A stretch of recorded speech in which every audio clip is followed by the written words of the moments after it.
അഭിഭാഷകർക്കെതിരെ രൂക്ഷ വിമർശനവുമായി മുഖ്യമന്ത്രി പിണറായി വിജയൻ. കോടതി അഭിഭാഷകരുടെ സ്വകാര്യ സ്വത്തല്ലെന്നും ജുഡീഷ്യറിയുടെ അധികാരം അഭിഭാഷകർ എടുത്തണിയേണ്ടതില്ലെന്നും മുഖ്യമന്ത്രി പറഞ്ഞു. അതിര് വിട്ടാൽ സർക്കാർ ചെയ്യേണ്ടത് ചെയ്യുമെന്നും മുഖ്യമന്ത്രി പ്രതികരിച്ചു. മറ്റ് സ്വാതന്ത്ര്യങ്ങളുണ്ടെങ്കിലേ പത്രസ്വാതന്ത്ര്യം ഉണ്ടാവുകയുള്ളൂ എന്നും മുഖ്യമന്ത്രി പറഞ്ഞു.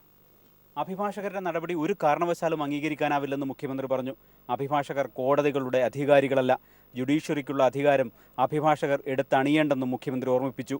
അതിരുവിട്ടാൽ നിയമം പാലിക്കാൻ വേണ്ടത് സർക്കാർ ചെയ്യുമെന്ന മുഖ്യമന്ത്രിയുടെ വാക്കുകൾ അഭിഭാഷകർക്കുള്ള താക്കീതായി. കോടതി തങ്ങളുടെ സ്വകാര്യ സ്വത്താണെന്ന ധാരണ അഭിഭാഷകർക്ക് ഉണ്ടാവാൻ പാടില്ല.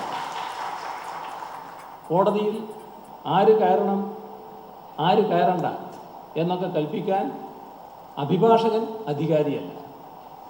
കോടതി ഈ രാജ്യത്തിൻ്റേതാണ് എന്ന് ഓർമ്മിക്കണം. ആഗോളവൽക്കരണത്തിന്റെ പശ്ചാത്തലത്തിൽ മാധ്യമ മേഖല കടുത്ത വെല്ലുവിളി നേരിടുകയാണ്.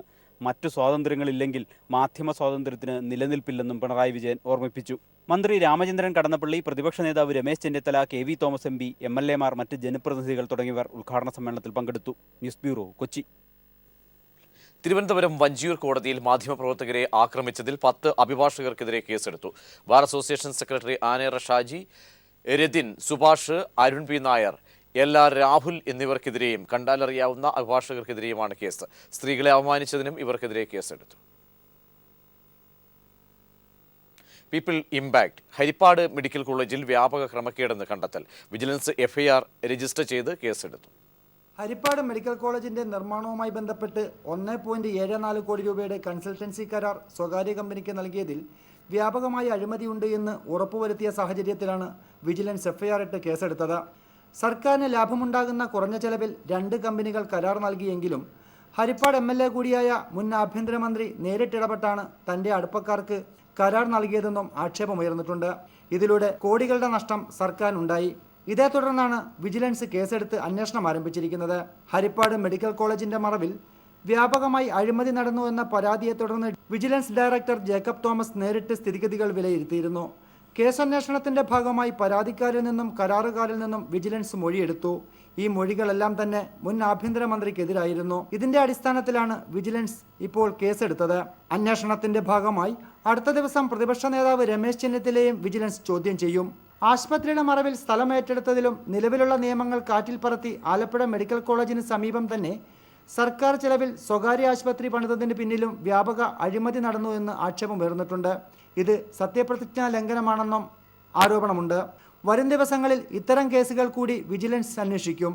മുൻ ആഭ്യന്തരമന്ത്രിക്കെതിരെ നടപടിയെടുക്കാൻ നിയമോപദേശം തേടുകയാണ് വിജിലൻസ് ഇപ്പോൾ. Shajahan, news bureau, Alappuzha. Haripad medical college നിർമ്മാണം സതുദ്ദേശത്തോടെ അല്ലെന്ന് G. സുധാകരൻ. വ്യാപകമായി അഴിമതി നടന്നുവെന്നാണ് തനിക്ക് കിട്ടിയ പരാതിയിൽ നിന്ന് വ്യക്തമാകുന്നതെന്നും സുധാകരൻ പറഞ്ഞു. എന്തായാലും ആ മെഡിക്കൽ കോളേജ് സതുദ്ദേശത്തോടെ കൊണ്ടുവന്നല്ലോ, ഇത് നന്നാക്കണം. ഹരിപ്പാട് മെഡിക്കൽ കോളേജുമായി ബന്ധപ്പെട്ട് ഏത് അന്വേഷണവും നേരിടാൻ തയ്യാറെന്ന് പ്രതിപക്ഷ നേതാവ് രമേശ് ചെന്നിത്തല പറഞ്ഞു. അല്ല, ഹരിപ്പാട് മെഡിക്കൽ കോളേജിന്റെ കാര്യത്തിൽ ഏത് അന്വേഷണം നടന്നതിന് എനിക്ക് സന്തോഷമേ ഉള്ളൂ. കാരണം സത്യാവസ്ഥ ജനങ്ങൾ അറിയട്ടെ. കൺസൾട്ടൻസി കരാറ് കൊടുത്തിട്ടുള്ളത് PWD ആണ്. അവരതിനകത്ത് എന്തെങ്കിലും അപാകതയായിട്ടുണ്ടെങ്കിൽ പുറത്തു വരട്ടെ. എനിക്ക് വളരെ സന്തോഷമാണ്. ആനക്കൊമ്പ് കേസിൽ നടൻ മോഹൻലാലിനും വനം മന്ത്രിയായിരുന്ന തിരുവഞ്ചൂർ രാധാകൃഷ്ണനുമെതിരെ ത്വരിത പരിശോധന നടത്താൻ മൂവാറ്റുപുഴ വിജിലൻസ് കോടതി ഉത്തരവിട്ടു. വനം വകുപ്പിന്റെ അനുമതിയില്ലാതെ ആനക്കൊമ്പുകൾ വീട്ടിൽ സൂക്ഷിച്ചെന്ന പരാതിയിലാണ് മോഹൻലാലിനെതിരെ അന്വേഷണം. മോഹൻലാലിനെതിരായ നിയമ നടപടി അട്ടിമറിച്ചു എന്ന ആരോപണത്തിലാണ് മുൻ മന്ത്രി തിരുവഞ്ചൂരിനെയും അന്വേഷണ പരിധിയിൽ ഉൾപ്പെടുത്തിയത്. വനം വകുപ്പിന്റെ അനുമതിയില്ലാതെ വീട്ടിൽ ആനക്കൊമ്പ് സൂക്ഷിച്ചെന്ന പരാതിയിലാണ് അന്വേഷണം. നടൻ മോഹൻലാൽ, മുൻ മന്ത്രി തിരുവഞ്ചൂർ രാധാകൃഷ്ണൻ, മോഹൻലാലിന് ആനക്കൊമ്പ് കൈമാറിയവർ ഉൾപ്പെടെ 4 പേർക്കെതിരെ ത്വരിത പരിശോധന നടത്താനാണ് മൂവാറ്റുപുഴ വിജിലൻസ് കോടതിയുടെ ഉത്തരവ്. ഏലൂർ സ്വദേശി പൗലോ സമർപ്പിച്ച ഹർജിയിലാണ് കോടതി ത്വരിത പരിശോധനയ്ക്ക് നിർദ്ദേശം നൽകിയത്. 2012-ൽ മോഹൻലാലിന്റെ വീട്ടിൽ പരിശോധന നടത്തിയ ആദായനികുതി വകുപ്പ് ഉദ്യോഗസ്ഥർ 4 ആനക്കൊമ്പുകൾ കണ്ടെത്തിയതോടെയാണ് സംഭവങ്ങളുടെ തുടക്കം. ആനക്കൊമ്പുകൾ വനം വകുപ്പിന് കൈമാറിയെങ്കിലും നിസാര പിഴ ഈടാക്കി മോഹൻലാലിന് തന്നെ വിട്ടുകൊടുത്തു. മോഹൻലാലിനെതിരെ തുടർ നടപടികൾ സ്വീകരിക്കാതിരുന്നത് സ്വജനപക്ഷപാതവും അഴിമതിയുമാണെന്ന് ചൂണ്ടിക്കാട്ടിയായിരുന്നു ഹർജി. വനം മന്ത്രിയായിരുന്ന തിരുവഞ്ചൂർ രാധാകൃഷ്ണന് ഇക്കാര്യത്തിൽ പങ്കുണ്ടെന്നും ഹർജിയിൽ ആരോപിച്ചിരുന്നു. ഹർജി പരിഗണിച്ച കോടതി വിശദമായ വാദം കേട്ട ശേഷമാണ് ത്വരിത പരിശോധനയ്ക്ക് നിർദ്ദേശം നൽകിയത്. ഡിസംബർ 16-നകം റിപ്പോർട്ട് കോടതിയിൽ സമർപ്പിക്കണമെന്നും വിജിലൻസ് ജഡ്ജി നിർദ്ദേശിച്ചു. News bureau, Kochi. ആനക്കൊമ്പ് കേസിൽ ത്വരിത പരിശോധന നടക്കട്ടെ എന്ന് തിരുവഞ്ചൂർ രാധാകൃഷ്ണൻ. നിയമപരമായ നടപടിക്രമങ്ങൾ പാലിച്ചാണ് വനം മന്ത്രി നിലയിൽ പ്രവർത്തിച്ചതെന്നും തിരുവഞ്ചൂർ പറഞ്ഞു. നിയമപരമായിട്ട് ഏത് കാര്യം നീങ്ങുന്നതിലും ഒരു കുഴപ്പമില്ല. ഞാനതിനെ പൂർണ്ണമായിട്ട് സ്വാഗതം ചെയ്യുകയാണ്. ഒന്ന്, ഈ കാര്യങ്ങൾ ചെയ്തിട്ടുള്ളതെല്ലാം നിയമം അനുശാസിക്കുന്ന രൂപത്തിൽ തന്നെയാണ്.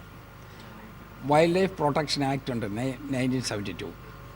ആ ആക്ടിന് വിധേയമായി എല്ലാ കാര്യങ്ങളും വളരെ കൃത്യതയോടുകൂടിയാണ് ചെയ്തിട്ടുള്ളത്. അതിൻ്റെ റെക്കോർഡ്സുകൾ പരിശോധിച്ചാൽ മനസ്സിലാകും. അത് പരിശോധിക്കുന്നതിന് വേണ്ടി തീരുമാനമെടുത്തു എന്നുള്ളതിനെ ഞാൻ സ്വാഗതം ചെയ്യുകയും ചെയ്യുകയാണ്. അപ്പോൾ അതുകൊണ്ട് ആ സത്യസ്ഥിതി ജനങ്ങളുടെ മധ്യത്തിൽ വരട്ടെ, അതിനുള്ള സന്ദർഭം വരികയാണ്. അതുകൊണ്ട് അത് അന്വേഷണം നടത്തട്ടെ, പരിശോധന നടക്കണം. പെട്രോൾ ഡീസൽ വില കൂട്ടി. പെട്രോൾ ലിറ്റർ ₹1.34 ഡീസൽ ലിറ്ററിന് ₹2.37 കൂട്ടിയത്. പുതുക്കിയ നിരക്ക് ഇന്ന് അർദ്ധരാത്രി മുതൽ പ്രാബല്യത്തിൽ വരും. തീവ്രവാദ കേസുകളിൽ അന്വേഷണ ഏജൻസികൾക്ക് അമിതാവേശമെന്ന് മുസ്ലിം ലീഗ്. അന്വേഷണ ഏജൻസികളെ സംഘപരിവാർ അജണ്ട നടപ്പിലാക്കാൻ അനുവദിക്കില്ല. ഇത് സംബന്ധിച്ച ആശങ്കകൾ മുഖ്യമന്ത്രിയെ കണ്ട് ധരിപ്പിക്കുമെന്നും ലീഗ് നേതാക്കൾ പറഞ്ഞു. തീവ്രവാദത്തിന് കാരണം മുഖ്യധാരയിൽ പ്രവർത്തിക്കുന്ന മതസംഘടനകളിലൊക്കെയാണ്, അവരുടെ പുസ്തകങ്ങളാണ്, അവരുടെ പഠനങ്ങളാണ് എന്നൊക്കെ പറഞ്ഞ് ചില കാര്യങ്ങൾ നടക്കുന്നുണ്ട്. അത് ഒരു അമിതാവേശം കാണിക്കലാണ്. ഇത് സംബന്ധിച്ച് കേരള പോലീസ് എടുക്കേണ്ട നിലപാടിനെ സംബന്ധിച്ച് ഞങ്ങൾ മുഖ്യമന്ത്രിയായിട്ട് ചർച്ച ചെയ്യും. തീവ്രവാദം ഉപയോഗിച്ച് ആടിനെ പട്ടിയാക്കി തല്ലിക്കൊല്ലുന്ന ഒരു പരിപാടി ഇവിടെ ഉണ്ടോ എന്നുള്ളതും വളരെ ഗൗരവത്തിലെടുക്കേണ്ട വിഷയമാണ്. സംഘപരിവാർ ഇങ്ങനെ ഓരോരോ അജണ്ട വെക്കും, അതൊക്കെ കേന്ദ്ര ഗവൺമെൻറ്റിൻ്റെ ഒരു പരിപാടിയായി വന്ന് അതിലൊക്കെ ഒരു നീക്കങ്ങൾ നടക്കുന്നത് വളരെ ആശങ്ക. ചില സാങ്കേതിക കാരണങ്ങൾ കൊണ്ടാണ് മലാപ്പറമ്പ് സ്കൂൾ ഏറ്റെടുക്കാൻ വൈകുന്നതെന്ന് വിദ്യാഭ്യാസ മന്ത്രി സി രവീന്ദ്രനാഥ്.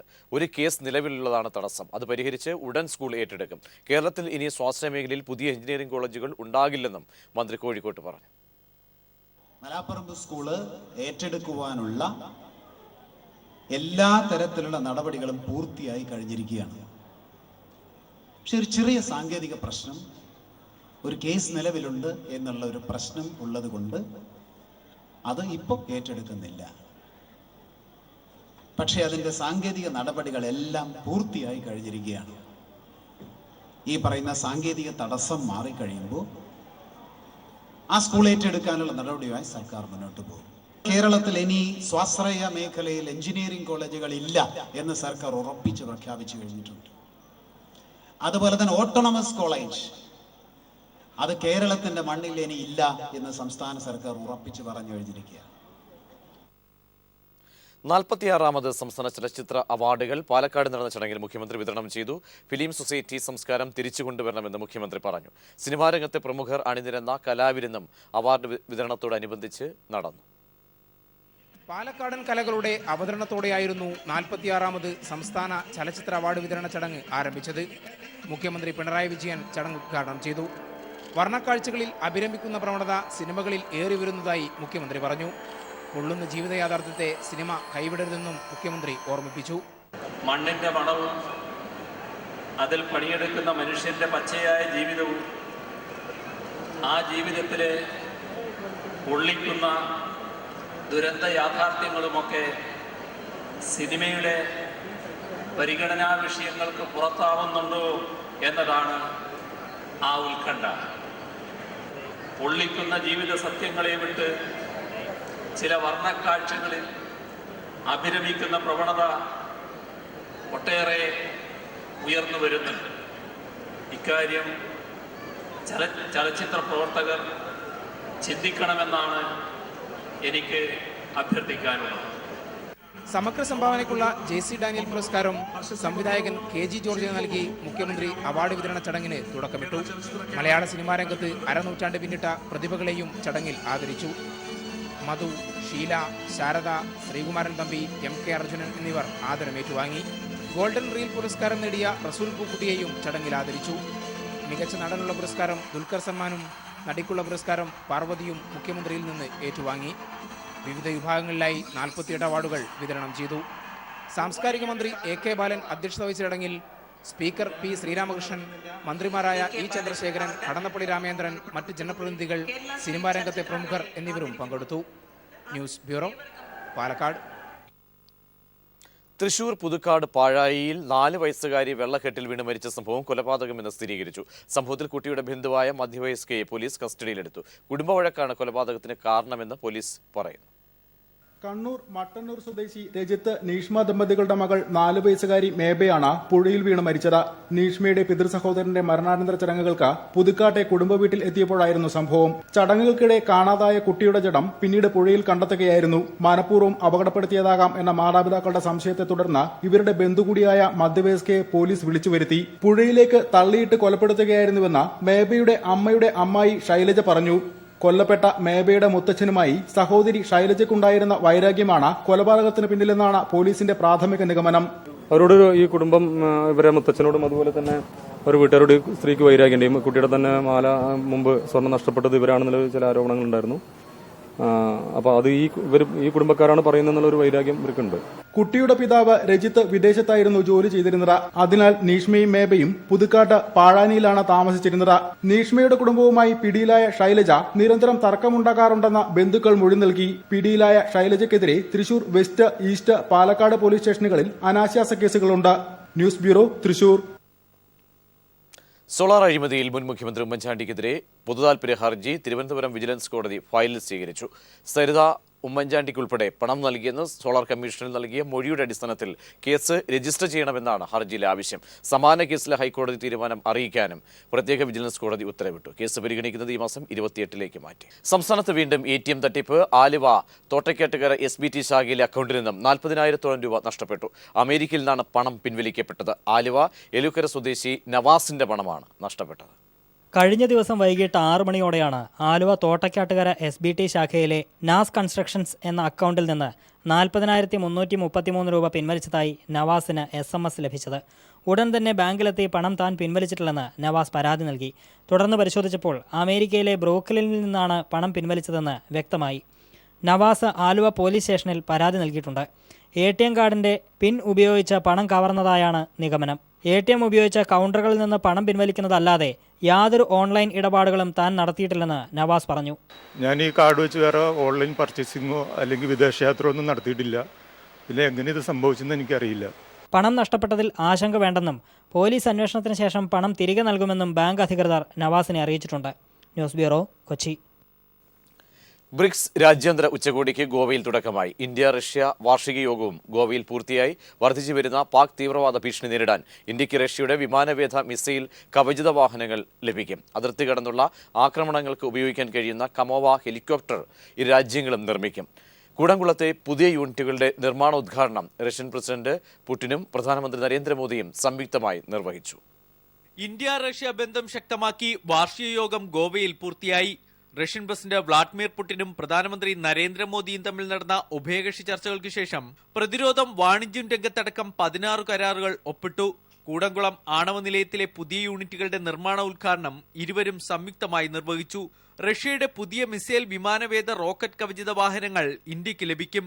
കൂടാതെ അതിർത്തി കടന്നുള്ള ആക്രമണങ്ങൾക്കും സിയാച്ചിൻ പോലുള്ള മലനിരകളിൽ ആക്രമണം നടത്താനും സഹായിക്കുന്ന കമാവ ഹെലികോപ്റ്ററുകൾ ഒരുമിച്ച് നിർമ്മിക്കാനും കരാർ ഒപ്പിട്ടു.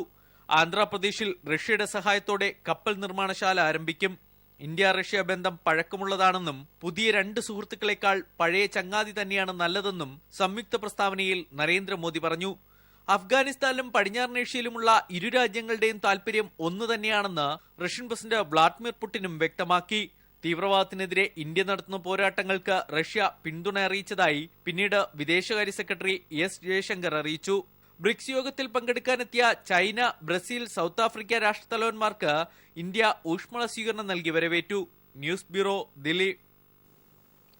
സംസ്ഥാനത്ത് ചൈനീസ് മുട്ടകൾ എന്ന പേരിൽ വ്യാജ മുട്ടകൾ കണ്ടെത്തിയെന്ന പ്രചരണം തെറ്റെന്ന് പ്രാഥമിക നിഗമനം. വെറ്ററിനറി സർവകലാശാലയിലെ centre for advanced studies in poultry സയൻസിലാണ് ഇത് സംബന്ധിച്ച പഠനം നടക്കുന്നത്. പിടിച്ചെടുത്ത മുട്ടകളുടെ പരിശോധന പൂർത്തിയാക്കിയ ശേഷം ഭക്ഷ്യസുരക്ഷാ വകുപ്പിന് റിപ്പോർട്ട് സമർപ്പിക്കും. എറണാകുളം ജില്ലാ ഭക്ഷ്യസുരക്ഷാ വകുപ്പ് മൂവാറ്റുപുഴയിൽ നിന്ന് പിടിച്ചെടുത്ത 24 മുട്ടകളാണ് മണ്ണുത്തി വെറ്റിനറി സർവകലാശാലയിലെ centre for advanced studies in poultry സയൻസിൽ പരിശോധിക്കുന്നത്. പ്രാഥമിക പരിശോധനയിൽ എത്തിച്ച മുട്ടകൾ മുഴുവൻ യഥാർത്ഥമാണെന്ന നിഗമനത്തിലാണ് അധികൃതർ എത്തിച്ചേരുന്നത്. സർവകലാശാല ക്യാമ്പസിൽ ഉൽപ്പാദിപ്പിച്ച മുട്ടകളുമായി ഇവയുടെ താരതമ്യ പഠനമാണ് നടക്കുന്നത്. ഇതുവരെയുള്ള പരിശോധന പ്രകാരം പിടിച്ചെടുത്ത മുട്ടകളിൽ ഭൗതിക രാസവ്യത്യാസങ്ങൾ കണ്ടെത്താനായില്ല. എത്തിച്ച മുട്ടകളിൽ ഏറിയ പങ്കും കാലപ്പഴക്കം ചെന്നവയാണെന്ന സംശയമുണ്ട്. മഞ്ഞക്കരിവിന് കട്ടികൂടുന്നത് കാലപ്പഴക്കം മൂലമാകാം എന്നാണ് സൂചന. മുട്ടക്കോഴിയുടെ ഭക്ഷണക്രമവും മുട്ടയുടെ സ്വഭാവത്തിൽ നേരിയ മാറ്റം വരുത്തിയേക്കാമെന്നും അഭിപ്രായമുണ്ട്. വ്യാജമെന്നാരോപിച്ച് പിടിച്ചെടുത്ത മുട്ടയുടെ പുറന്തോട് കത്തിക്കുമ്പോൾ പ്ലാസ്റ്റിക്കിന്റെ ഗുണഗണങ്ങൾ കാണിക്കുമെന്നായിരുന്നു പ്രചരണം.